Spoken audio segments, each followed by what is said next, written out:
So hello guys, welcome to my new blog. তো আজকে ব্লগটা অনেক লেটে স্টার্ট করছি বেরোনোর পরে। তো ফার্স্টে আমরা বেরিয়ে পড়েছি একটু ঘুরতে। এখন কোথায় যাব, কেন যাব, কিসের জন্য যাব কিছুই জানি না, জাস্ট রেডি হয়েছি, বেরিয়ে পড়েছি। আর মুডটা সেইভাবে একটু অন্যরকম ছিল বলে কোনো ব্লগটা স্টার্ট করিনি। আমি ভাবিও না ব্লগটা করবো, বাট তাও করলাম। তারপরে এটা পৌঁছে গেলাম শুকনার রাস্তাটায়। সবাই জানো তোমরা, এই রাস্তাটা অনেক কমন আমার জন্য, কারণ আমি যেখানেই ঘুরতে যাই না কেন এই রাস্তাটা দিয়েই যাই, পাহাড়ে বেসিক্যালি। তারপরে দেখো কত সুন্দর ওয়েদারটা। আর আমি এইবারের ব্লগটা নিজের থেকে বেশি প্রাকৃতিক ভিউটাই বেশি রেখেছি, কেন অনেকেই কমেন্ট করে বলেছে একটু পাহাড় দেখাও, খুব ভাল লাগে, ওয়েদারটা খুব সুন্দর আর একটু দেখাবে পাহাড়টা, খুব ভাল লাগে। বাট আজকের ওয়েদারটা এত সুন্দর যে আমি নিজেই বাধ্য হলাম দেখাতে। দেখতেই পাচ্ছ উপরে যে পাহাড়, মেঘে ঢেকে গেছে পাহাড়, মানে এত সুন্দর বলার বাইরে। তো যাই হোক, তারপরে আমরা রাস্তাটা দিয়ে যাচ্ছি। আর এখানে দেখো রাস্তায় যেতে যেতে একটা ওয়াটারফল টাইপস বলতে পারো, বাট এটা এক্স্যাক্টলি ওয়াটারফল না, এটা একটা নদী, সেইটাই একদম উপর থেকে আসছে, বাস ঝর্ণা টাইপের হয়নি। তো যাই হোক, সেটা একটু দেখে নিলাম। আর এই জায়গাটা খুবই সুন্দর, একদমই লোকজন এদিকটা নেই। আমরা ঘুরতে যাওয়ার একটা প্ল্যান করে চলে এসেছি অন্যদিকে। যাই হোক, ফাঁকা রাস্তা বলে খুব ভালো লাগছিলো বলে একটু ভিডিও করে নিলাম। তারপরে দুটোই গাড়ি গেল, আর তারপরে চলে আসলাম এইখানে। Hello guys, welcome to my new blog.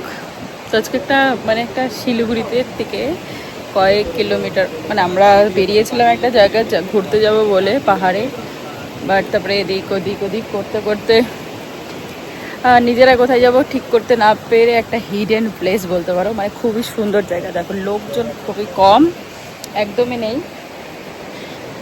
একদমই নেই, মানে চারিদিকে পাহাড় আর একটা ব্রিজ, ওই একটা গাড়ি আর আমরা দাঁড়িয়ে আছি। আর এখানে প্রচণ্ড রৌদ্র, বাট খুবই সুন্দর জায়গা, একদম ভিড়ভাড় নেই, জায়গাটা জাস্ট অসাম। এখানে পুরো জল, নদী যাওয়ার কোনো আপাতত উপায় পাচ্ছি না, ওই দিক দিয়ে আসতে হবে। আর এত সুন্দর একটা জায়গা, আর হাওয়া দেখতে পারো, মানে এত সুন্দর একটা জায়গা, কি বলবো, মনে হচ্ছে এখানে থেকে যাই। বাট এটা কারণ মিরিক যাওয়ার রাস্তা, বাট মিরিক থেকে 35 কিলোমিটার ভিতরে। এত সুন্দর জায়গা। আর আমরা এটা ঘুরতে ঘুরতে আন্দাজেই চলে এসেছি।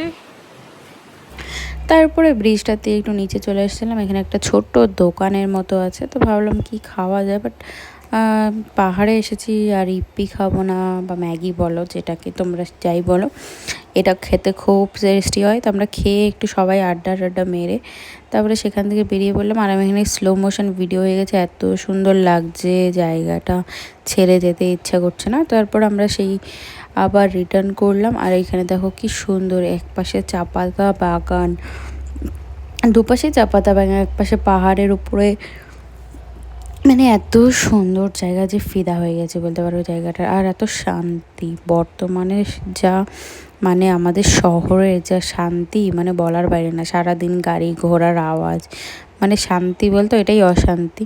সব আবার শান্তিকে আবার কমেন্ট করে, না তুমি শান্তি বলেছ, হ্যাঁ। তারপর এখানে একটা ছোট ওয়াটারফল দেখলাম, এখানে অল্প অল্প জল উঠছিলো, তো আমি সেখানে হিল পরে উঠে গেছি, তারপর আর নামতে পারছিলাম না। তারপর সেখানে পোজ দিয়ে নিলাম, তো সবাই মিলে ধরে আমাকে নামিয়েছে। সেটার ভিডিও নেই, কারণ সবাই আমাকেই ধরছে, ক্যামেরা না। তো যাই হোক, সেটা ভিডিও থাকলে খুবই ভালো হতো। আর সবাই আমাকে একটা স্ট্যান্ড সাজেস্ট করো, যে সিঙ্গেল ভিডিও বানানোর জন্য স্ট্যান্ড ভালো, কম বাজেটে, যারা জানো ব্লগিংয়ের জন্য আর কি, একটা মোবাইল স্ট্যান্ড, যাতে মোবাইলটা আমি কোনো স্ট্যান্ড সাহায্যে নিয়ে ভিডিওটা করতে পারি। আমার খুবই অসুবিধা হয় হাতে নিয়ে করতে, তাই তোমাদেরকে বললাম। যাই হোক, কমেন্টে করে জানিও। আর তারপরে চলে আসলাম এই নদীর ধারে। নদীটা খুবই সুন্দর, যারা শিলিগুড়িতে থাকো তারা দুধিয়া নদীতে অবশ্যই গিয়েছো, যারা যাওনি তারা আবার যাবে আমি আশা করি। তারপরে ফাইনালি আমি জলে নেমে পড়লাম। আর আজকে ভিডিওটা এতটুকুই থাকলো, দেখা হচ্ছে নেক্সট ভিডিওতে। টাটা। আমিও জলে আছি, তোমরাও জলে এসো, দেখা হচ্ছে খুব তাড়াতাড়ি। পুরো ব্লগটা তোমরা নিশ্চয়ই দেখে ফেলেছো। তো পুরো ব্লগটার সাথে যে আমার যে ক্যাপশন রিডিংয়ের জন্য যারা অনেকে অনেকে কমেন্ট করে, যেটা কি বলেছিলেন, তো তাদের জন্য এই লেখাটা, বাট তারা পড়ো না, কেন এটা আমি এডিটিংয়ের সময় সেট করিনি। অটোমেটিকলি যখন সেট হয়, আমি পরে যখন পড়ে দেখলাম তখন দেখছি এটার সাথে এটা কোনো মিল নেই, আমার ভয়েসের সাথে আমার কথার সাথে আমি যা বলছি তার সাথে এই রিডিংয়ের কোনো মিল নেই। তাও আমি তোমাদেরকে দিলাম যে নিজে এডিটিং না করলে অনেক সময় একা একা যখন অটোমেটিকলি সেট হয়ে যায় সেটা সঠিক হয় না, সেটা পোস্ট করো না, নিজেরা পড়ে তারপরে পোস্ট করো। আমি তোমাদের একটা জাস্ট এক্সাম্পল দেওয়ার জন্য এটা পোস্ট করেছি। তো দেখা হচ্ছে নেক্সট ব্লগে। তোমরা ভালো থেকো, চ্যানেলটা সাবস্ক্রাইব করো, এভাবেই আমার সাথে থেকো। টাটা।